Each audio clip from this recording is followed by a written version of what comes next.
A discussão sobre a PEC da segurança levou os governadores para Brasília e o clima esquentou na audiência pública. Vamos saber todos os detalhes com a repórter Daniela Brito, da nossa equipe, lá na capital federal. Boa noite, Daniela. Clima tenso por aí, é?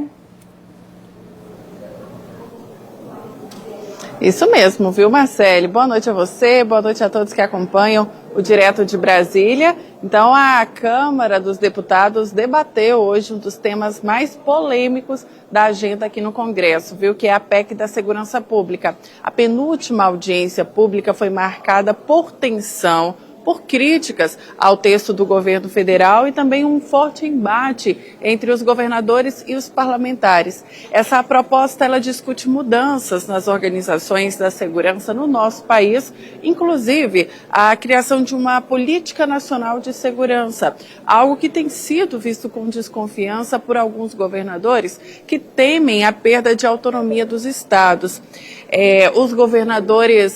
Alguns governadores foram convocados a falar e o clima foi de insatisfação com o texto que foi enviado pelo governo federal. A discussão, como você adiantou, Marcele, ficou acalorada, teve ali uma certa confusão e eu chamo agora o VT com os principais momentos dessa audiência e a participação dos representantes de Sergipe. Vamos acompanhar. A penúltima audiência para discutir a PEC da segurança foi marcada por muita insatisfação com o texto que o governo enviou para o Congresso. Profissionais da área vieram acompanhar a discussão e lotaram um dos auditórios. O presidente da comissão, os governadores de Goiás, Ronaldo Caiado, e o de São Paulo, Tarcísio de Freitas, foram ouvidos pelos deputados. Caiado fez duras críticas à ideia do governo federal de criar uma política nacional de segurança. Não posso prender as pessoas porque, olha, o governo federal estrangula os estados, não repassa verba para os estados e, ao mesmo tempo, cria a pena justa, onde o que ele quer? Soltar preso. Essa é a política do PT, soltar preso. O clima ficou tenso e coube ao presidente da comissão colocar a ordem. Joga dúvidas sobre o povo brasileiro. Não é questão de... O senhor... Não, deputado, para contraditar, presidente, tenho direito a contraditar, presidente. Para contraditar a questão de ordem, tem direito, não. presidente. Só um minutinho, deputado Marcel Van Hatten, um minuto. Não, mas tem direito a contraditar. Deputado Marcel Van Hatten, por favor. Eu vou aguardar. Eu vou aguardar o senhor me dar o direito de contraditar. Essa não foi uma questão de ordem, eu não vou acatá-la. Com relação à iniciativa e à prerrogativa de indicar uma PEC, todos nós sabemos. O governador Tarcísio de Freitas falou das medidas que adotou em São Paulo. Foram mais de 2.600 viaturas, foram quase 20 mil novas armas, foram quase 40 mil novos coletes, foram 200 aquartelamentos construídos, reformados, e a gente recebe em torno de 40 milhões de reais por ano do Fundo Nacional de Segurança Pública. Então a gente está investindo 2 bi, recebendo 40 milhões. Uma das mudanças sugeridas na PEC é trocar o termo Guarda Municipal para Polícia Municipal. O presidente do Sindicato dos Guardas Municipais de Aracaju veio para Brasília defender a troca.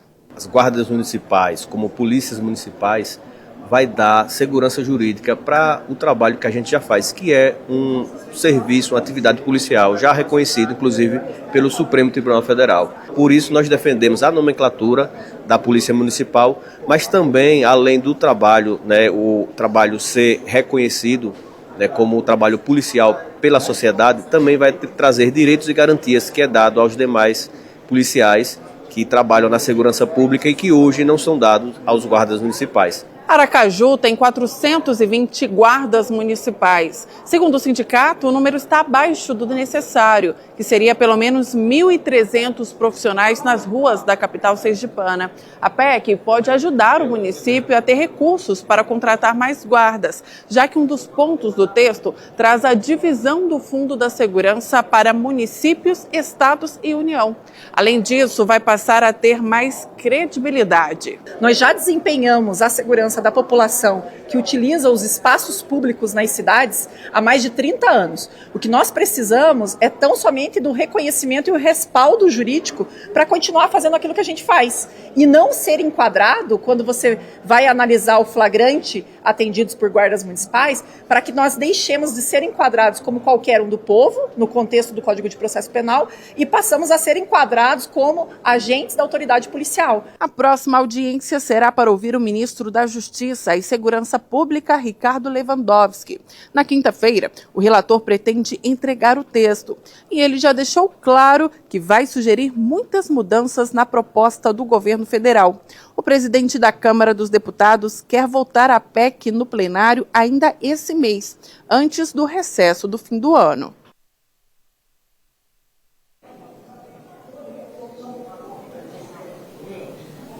Marcele, e ainda aqui no Congresso, um outro assunto que avança e que tem impacto direto no combate ao crime organizado é o PL antifacção.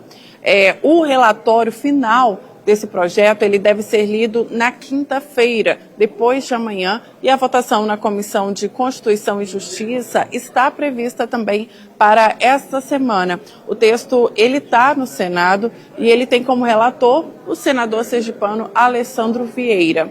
Hoje, a CCJ promoveu uma audiência pública para ouvir os especialistas, os órgãos de controle, ali os representantes do governo também, com o objetivo de apresentar as críticas, as sugestões ao texto que veio aqui da Câmara. Uma das principais preocupações que foram apresentadas pelo Ministério da Justiça é a falta de uma definição mais objetiva do que seria uma organização criminosa violenta. Segundo o governo, esse ponto ele pode gerar interpretações perigosas.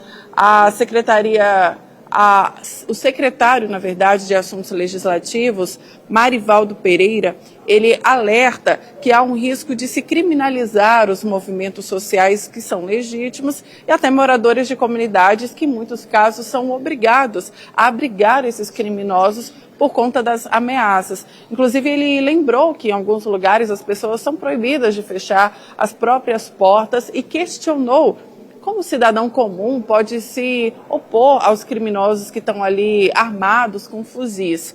Um outro ponto polêmico envolve o dinheiro do crime organizado, porque esse texto ele determina que os recursos apreendidos em investigações da Polícia Federal, que eles vão para o Fundo Constitucional de Segurança Pública, em operações conjuntas. Então, esse valor ele seria dividido entre a PF e as polícias estaduais. Segundo o Ministério da Justiça, isso pode gerar uma disputa por dinheiro entre as forças de segurança e, diante das críticas, o relator já admitiu a possibilidade de criar um novo fundo com regras mais claras de distribuição desse dinheiro. Uma outra preocupação veio do COAF, que é o órgão que combate a lavagem de dinheiro. O presidente do Conselho defendeu que o COAF passe a ter uma integração automática com o Banco Nacional de Facções Criminosas, que está previsto no projeto.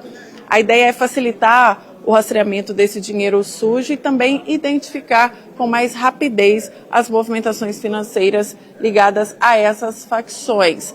A expectativa é de que o texto seja votado na CCJ ainda essa semana e depois siga para o plenário do Senado e, se aprovado, esse projeto ainda terá que voltar aqui para a Câmara dos Deputados para que sejam analisados os ajustes. Eu volto com você, Marcele. Obrigada, Daniela. Vamos continuar acompanhando.